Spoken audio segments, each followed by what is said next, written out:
Man kan sige, at grundlæggende for en filtreret labrador eller en jagtlabrador, det er jo, at det er nogle hunde, som er avlet ene og alene på de brugsmæssige egenskaber.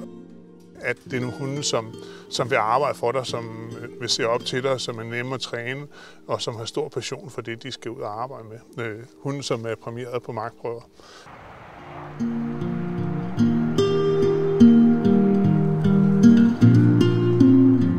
De skal have en stor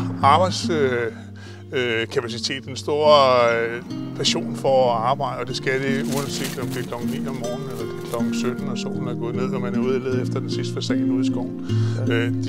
Så skal de være på, og de skal have lyst til. De skal have passion for at samarbejde.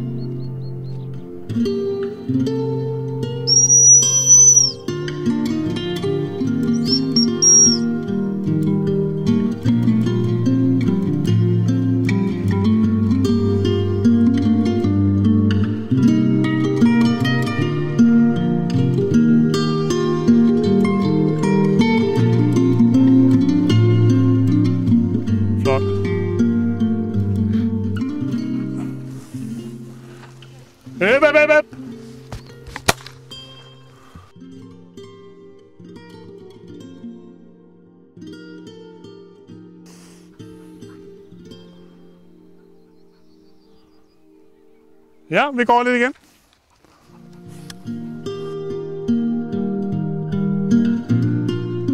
Jamen, godmorgen og velkommen til jagt her på Højstrup. Jeg er sikker på, at I har glædet jer, det kunne jeg høre i går, til at komme med ud i the real life.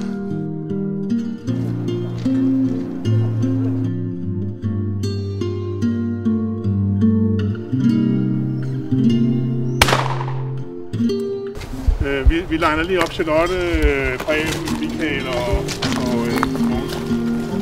Og nu starter vi med Charlotte. Det, der er vigtigt lige præcis med hvalpefoder, og især for retriever, og det er jo der, som jeg måske har en lille smule viden, det er, at man sikrer sig, at det er et foder, som har et ganske lille kalkindhold, fordi man har faktisk fundet ud af, at hvalpefoder med over 1% kalk, det har nogle grimme bivirkninger på knoglevæksten, på især retriever på de store led, altså albuer og hofteled.